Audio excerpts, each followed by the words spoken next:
Hello hi ನಮಸ್ಕಾರ ಸ್ನೇಹಿತರೆ. Praveen 27 YouTube ಚಾನಲ್ಗೆ ಎಲ್ಲರಿಗೂ ಹಾರ್ದಿಕ ಸ್ವಾಗತ. ದಯಮಾಡಿ ನಮ್ಮ ಚಾನಲ್ನ ಸಬ್ಸ್ಕ್ರೈಬ್ ಮಾಡೋದನ್ನ ಮರಿಬೇಡಿ. ಸಬ್ಸ್ಕ್ರೈಬ್ ಮಾಡಿ, ಲೈಕ್ ಮಾಡಿ.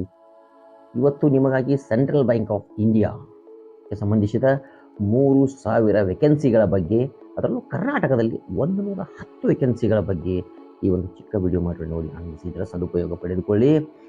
ಯಾರ್ಯಾರಿಗೆ ಬ್ಯಾಂಕ್ನಲ್ಲಿ ನೌಕರಿ ಮಾಡಬೇಕಂತ ಆಸೆ ಇದೆ ಅವರಿಗಾಗಿ ಸ್ಪೆಷಲ್ ಆಗಿ ಈ ವಿಡಿಯೋ ನೋಡಿ. ಸೆಂಟ್ರಲ್ ಬ್ಯಾಂಕ್ ಆಫ್ ಇಂಡಿಯಾ 3,000 ಹುದ್ದೆಗಳಿಗೆ ಅರ್ಜಿ ಆಹ್ವಾನಿಸಿ. CBI ರಿಕ್ರೂಟ್ಮೆಂಟ್ 24ರ ಯಾವುದೇ ಪದವಿ ಪಾಸ್ ಆಗಿದ್ದರೆ ಉದ್ಯೋಗ ಹುಡುಕಾಟದಲ್ಲಿದ್ದಾರೆ ಅಥವಾ ಅದರಲ್ಲೂ ಬ್ಯಾಂಕ್ ಉದ್ಯೋಗ ಹುಡುಕಾಡುತ್ತಿದ್ದಾರೆ ಅಂದರೆ ಇಲ್ಲಿ ನೋಡಿ ಭರ್ಜರಿ ಆಫರ್. 3,000 ಹುದ್ದೆಗಳಿಗೆ central Bank of India ಅಧಿಸೂಚಿಸಿದೆ.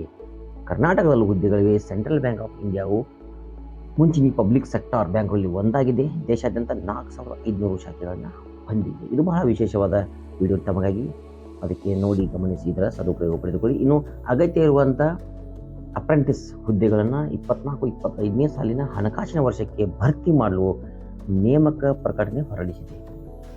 Bank ಉದ್ಯೋಗ ಆಸಕ್ತರಾಗಿದ್ದೀರಿ ಇದೆಲ್ಲರಿಗೂ ಈ ಹೆಚ್ಚಿನ ವಿವರಗಳನ್ನ ತಿಳಿದು ಆನ್ಲೈನ್ ಮೂಲಕ ಒಂದು ಅರ್ಜಿಯನ್ನು ಸಲ್ಲಿಸಿ ಜಾಬನ್ನು ತಮ್ಮದಾಗಿಸಿಕೊಳ್ಳಿ. ಇನ್ನು ನೇಮಕಾತಿ ಬ್ಯಾಂಕ್ ಹೆಸರು ಸೆಂಟ್ರಲ್ ಬ್ಯಾಂಕ್ ಆಫ್ ಇಂಡಿಯಾ, ಹುದ್ದೆಗಳ ಹೆಸರು ಅಪ್ರೆಂಟಿಸ್ ಅಥವಾ ಶಿಶು ತರಬೇತುದಾರ. ಹುದ್ದೆಗಳ ಒಟ್ಟು ಸಂಖ್ಯೆ 3,000 ಹುದ್ದೆಗಳು.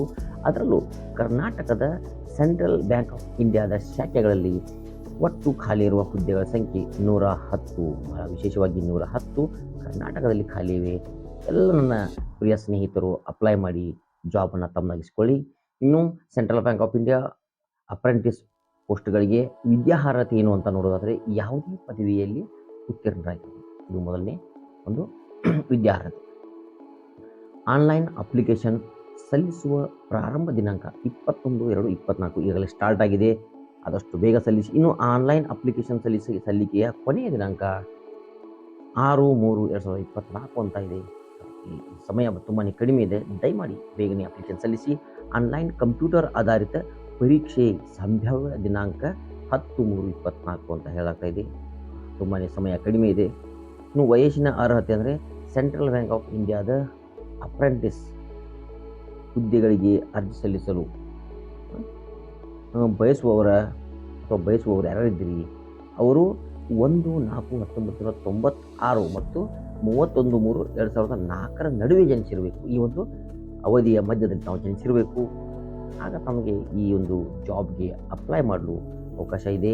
ಅಂದರೆ ಅರ್ಜಿ ಸಲ್ಲಿಸಲು ಕನಿಷ್ಠ 20 ವರ್ಷ ಇರಬೇಕು, ಗರಿಷ್ಠ 28 ವರ್ಷ ವಯಸ್ಸು ಮೀರಿರಬಾರದು. ಇನ್ನು ಇತರೆ ಹಿಂದುಳಿದ ವರ್ಗಗಳು, ಪರಿಶಿಷ್ಟ ಜಾತಿ, ಪರಿಶಿಷ್ಟ ಪಂಗಡಗಳಿಗೆ ವರ್ಗವಾರು ವಯಸ್ಸಿನ ಸಡಲಿಕೆಯ ನಿಯಮಗಳು ಅನ್ವಯ ಆಗುತ್ತೆ. ಇನ್ನು ಸೆಂಟ್ರಲ್ ಬ್ಯಾಂಕ್ ಆಫ್ ಇಂಡಿಯಾದ ಅಪ್ರೆಂಟಿಸ್ಗಳಿಗೆ ಅರ್ಜಿ ಹಾಕುವ ವಿಧಾನ. ಆಸಕ್ತ ಅಭ್ಯರ್ಥಿಗಳು ಈ ಕೆಳಗೆ ಬರತಕ್ಕಂಥ ವೆಬ್ಸೈಟ್ ಇದೆ ನೋಡಿ. ವೆಬ್ಸೈಟ್ ತಮ್ಮ ಮುಂದೆ ಬರ್ತಾ ಇದೆ. ಈ ವೆಬ್ಸೈಟ್ಗೆ ತಾವು ಭೇಟಿ ನೀಡಿ ಓಪನ್ ಆದ ಪೇಜಿನಲ್ಲಿ ಕರಿಯರ್ ಸೆಕ್ಷನ್ಗೆ ಭೇಟಿ ನೀಡಿ ಅಪ್ರೆಂಟಿಸ್ ಪೋಸ್ಟ್ಗಳಿಗೆ ಅರ್ಜಿಗೆ ರಿಜಿಸ್ಟ್ರೇಷನ್ ಪಡೆಯಿರಿ. ಆಮೇಲೆ ಅರ್ಜಿಯನ್ನು ಸಲ್ಲಿಸಬೇಕು. ಇನ್ನು ಯಾವ ಸಂಸ್ಥೆ ಅಥವಾ ಬ್ಯಾಂಕಿಗೆ ಎಂದು ಅರ್ಜಿ ಎಂದು ಆಯ್ಕೆ ಮಾಡಲು ಮರೆಯಿರಿ. ತಾವು ಯಾವ ಬ್ಯಾಂಕಿಗೆ ಅರ್ಜಿ ಸಲ್ಲಿಸ್ತೀರ ಕಂಪ್ಯೂಟರ್ ಅಂತ ಕ್ಲಿಕ್ ಮಾಡಿ ಅಥವಾ ಮರಿಬೇಡಿ. ಇನ್ನು ಅಪ್ಲಿಕೇಶನ್ ಶುಲ್ಕ ಸಾಮಾನ್ಯ ವರ್ಗದ ಅಭ್ಯರ್ಥಿಗಳಿಗೆ 800 ರೂಪಾಯಿಯನ್ನು ನಿಗದಿ ಮಾಡಲಾಗಿದೆ. ಇನ್ನು ಇತರೆ ಹಿಂದುಳಿದ ವರ್ಗಗಳ ಅಭ್ಯರ್ಥಿಗಳಿಗೆ 600 ರೂಪಾಯಿ ಅಂತ. ಇನ್ನು ಪರಿಶಿಷ್ಟ ಜಾತಿ ಮತ್ತು ಪರಿಶಿಷ್ಟ ಪಂಗಡ ಹಾಗೂ ಪ್ರವರ್ಗ 1ರ ಅಭ್ಯರ್ಥಿಗಳಿಗೆ ಕೇವಲ 400 ರೂಪಾಯಿಗಳನ್ನು ನಿಗದಿಪಡಿಸಲಾಗಿದೆ. ಇನ್ನು ಸೆಂಟ್ರಲ್ ಬ್ಯಾಂಕ್ ಆಫ್ ಇಂಡಿಯಾದ ಅಪ್ರೆಂಟಿಸ್ ಹುದ್ದೆಗಳ ಕುರಿತು ಇತರೆ ಹೆಚ್ಚಿನ ಮಾಹಿತಿಗಾಗಿ ಅದರ ಒಂದು ಅಧಿಸೂಚನೆಯನ್ನು ಅದಕ್ಕೆ ಸಂಬಂಧಿಸಿದಂಥ ಒಂದು ಲಿಂಕ್ ಹೇಳಿದಲ್ಲ ಅದಕ್ಕೆ ಕ್ಲಿಕ್ ಮಾಡಿ ತಾವೆಲ್ಲ ಓದಬಹುದು. ಅದರಲ್ಲಿ ಬರ್ತದೆ ಸೂಚನೆಯಲ್ಲಿ ಈಗಾಗಲೇ ಸೂಚನೆಯನ್ನು ಆ ಮೇಲೆ ಹೇಳಿದಂಥ ಲಿಂಕ್ನಲ್ಲಿ ಓಪನ್ ಆಗುತ್ತೆ. ತಾವು ಕ್ಲಿಕ್ ಮಾಡಿ ಓದಿಬೋದು. ಸಂಪೂರ್ಣ ಮಾಹಿತಿ ಇದೆ. ಇನ್ನು ಸೆಂಟ್ರಲ್ ಬ್ಯಾಂಕ್ ಆಫ್ ಇಂಡಿಯಾದ ಅಪ್ರೆಂಟಿಸ್ ಆಯ್ಕೆ ವಿಧಾನ ಯಾವ ರೀತಿ?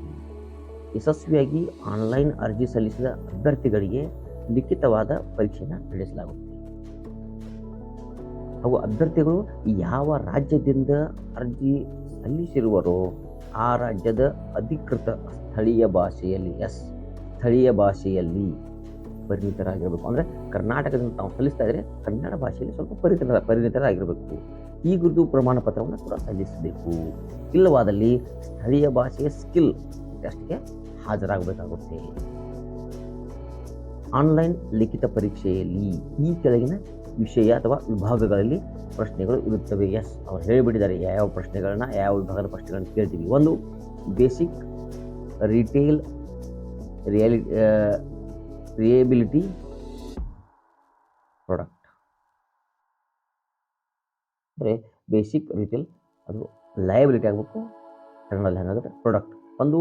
ಎರಡನೇದು basic retail asset product, basic investment product, basic insurance product,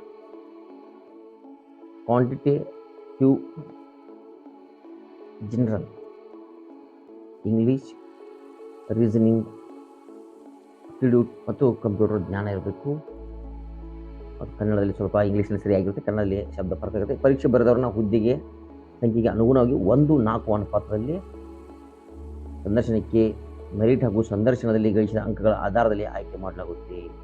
central Bank of India apprentice ಹುದ್ದೆಗಳಿಗೆ ವೇತನ ಇನ್ನು ಗ್ರಾಮೀಣ ಮತ್ತು ಇತರೆ ನಗರ ಅಥವಾ ಅರೆ ನಗರ ಶಾಖೆಗಳಲ್ಲಿ ಸ್ಟೈಫಂಡ್ ಅಂತ ಕೊಡ್ತಾರೆ. ಪೇಮೆಂಟ್ ಅನ್ನು ಸ್ಟೈಫಂಡ್ ಅಂತ ಇದೆ, ಅದು 15,000. ಇನ್ನು ನಗರ ಶಾಖೆಗಳಲ್ಲಿ ಸ್ಟೈಫಂಡ್ ಅಂತ 15,000ಗಳನ್ನು ಕೊಡ್ತಾರೆ. ಇನ್ನು ಮೆಟ್ರೋ ನಗರಲ್ಲಿ ಕೂಡ ಸ್ಟೈಫಂಡ್ ಅಂತ 15,000 ರೂಪಾಯಿಗಳನ್ನು ಕೊಡ್ತಾರೆ. ಇದಿಷ್ಟು ಇವತ್ತಿನ ಮಾಹಿತಿಯ ಒಂದು ಚಿಕ್ಕ ವಿಡಿಯೋ. ತಮಗೆ ಇಷ್ಟ ಆಗಿದೆ ಅಂದ್ಕೊಂಡಿದ್ದೀನಿ. ದಯಮಾಡಿ ಸಬ್ಸ್ಕ್ರೈಬ್ ಮಾಡಿ.